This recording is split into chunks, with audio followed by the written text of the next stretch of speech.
beastly bitch.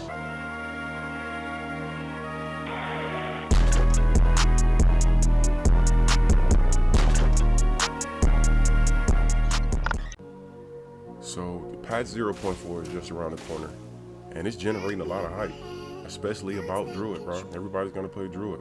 Everybody's gonna play Druid. It's Druid. Not me. They seen is oh bro, I'm gonna turn into a werewolf. That's not even that's shut up. In this video, I just want to talk about a few issues I think that's gonna arise with the Druid. A few alternatives and my personal league start playing, bro, because there's so many options. It's just, I don't know, whenever you understand what's happening, at least a little bit, bro, you start giving yourself options. You can start thinking outside of the box, you know? We got options. Subscribe if you like options. We're gonna give each other options. Join the Discord. Yeah, so it's a situation, bro.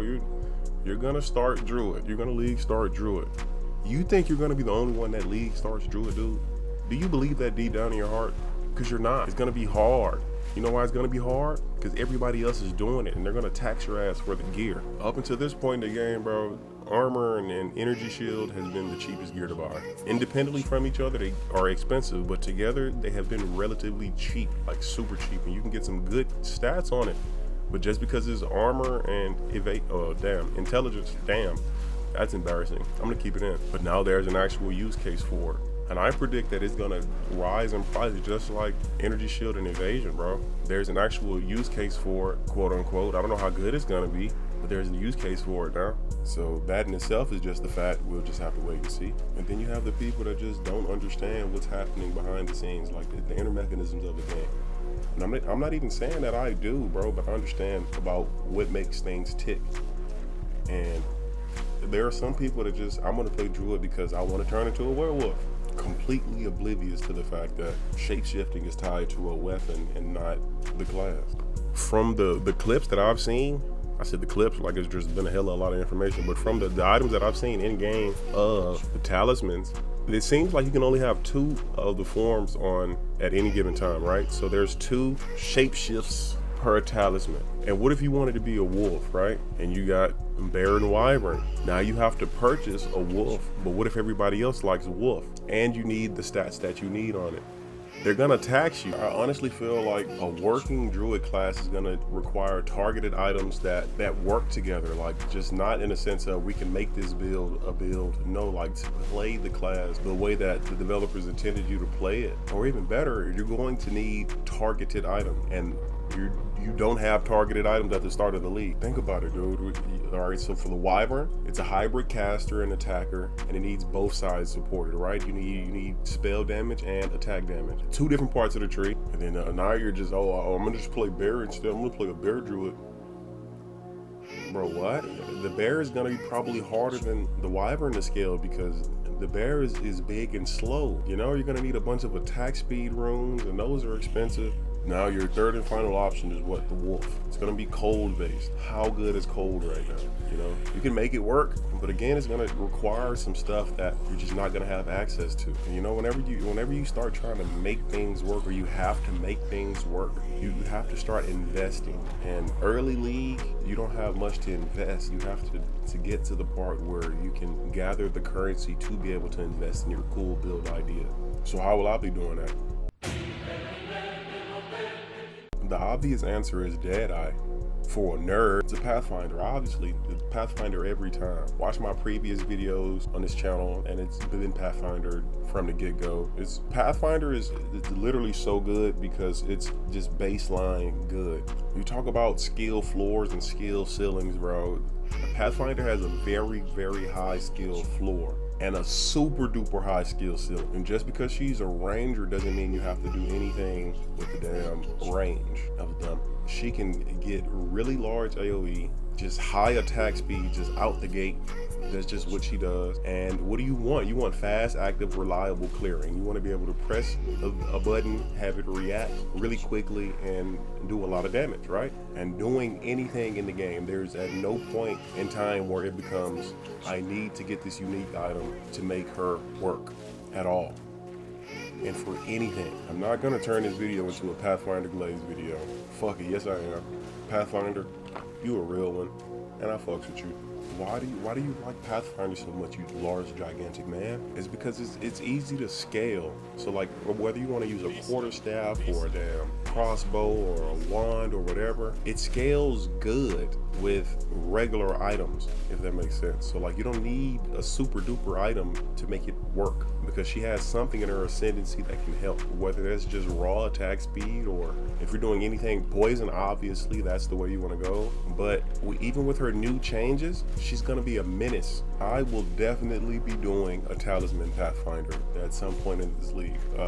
Talisman Pathfinder and a Talisman Titan. Those are just two key points. I have to try them out before I even start a Druid.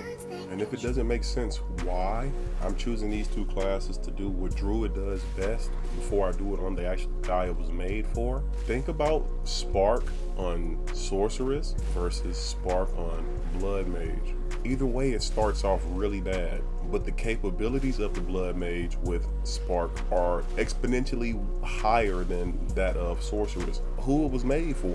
And even in that same example, the reasoning behind it being much better for Blood Mage is tied to the ascendancy.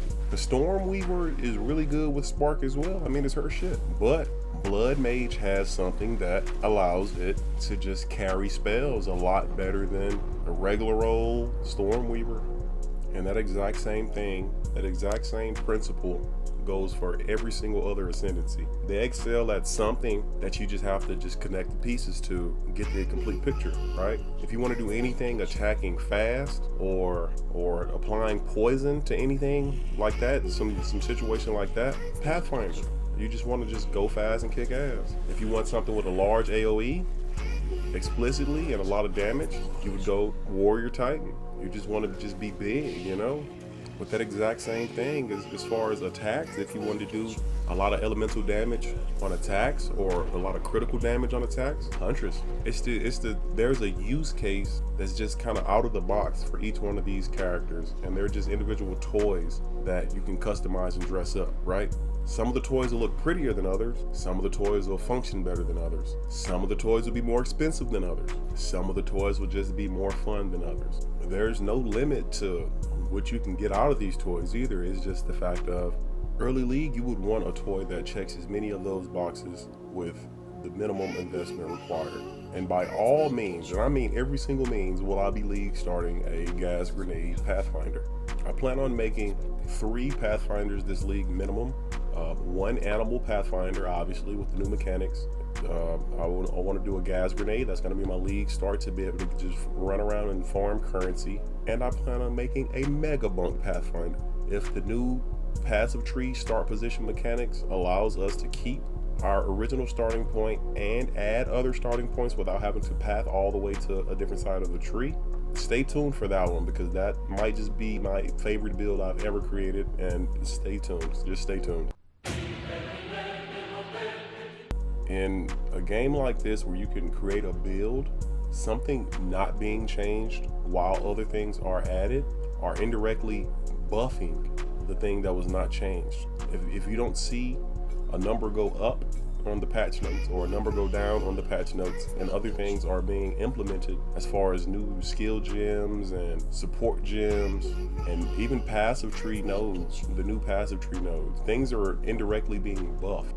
And 2 things that I love in this video game, the top 2 things that I love in this video game, have been indirectly buffed, which is the Titan Warrior and poison damage. And call me an asshole or whatever, bro, but I'm actually kind of glad that I received a slight nerf. Even if it wasn't a crazy nerf, they're actively trying to just take number 1 out of number 1. There's always going to be a meta.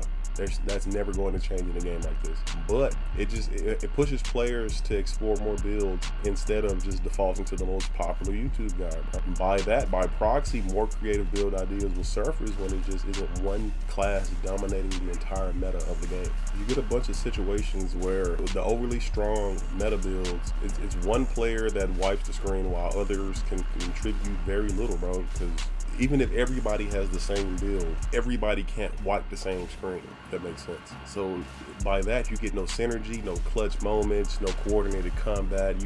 that feeling of, oh, I almost died. It's a good thing my teammate was right there to hit him that last time while I could run away. Like, those kind of moments make a game fun. I mean, ideally, GGG will push the game updates toward more cooperative interactions, but even if not, I want the game to reward different ideas, just not just the strongest build. And if people avoid Druid early because it's difficult or they're just not having fun, then that just means that the Druid gear will be cheaper later on for the people that want it, like us. And be sure to stay with me on this, because I'm by no means am I saying that the class is weak. It's new, it's exciting, it's shiny, and once the right mechanics are found, it's gonna be a situation. But early league performance is a concern, not mid to late game power. People are gonna figure that out. Similar how Huntress Lightning Spear dominated the previous league, something will eventually make the Druid just incredible, just not right away. I'm going to for sure start a Pathfinder. That in itself is a guarantee. I just hope that her changes do not hinder what I have in mind for 0.4. I mean, anyway, where are you guys starting this league?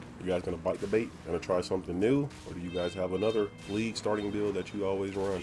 Leave a comment down below. I'm curious to see what you guys are doing. Hope y'all have a good 0.4 start. Be sure to like, subscribe, and yeah, just let me know what you guys plan on running. Either way, love y'all. Peace.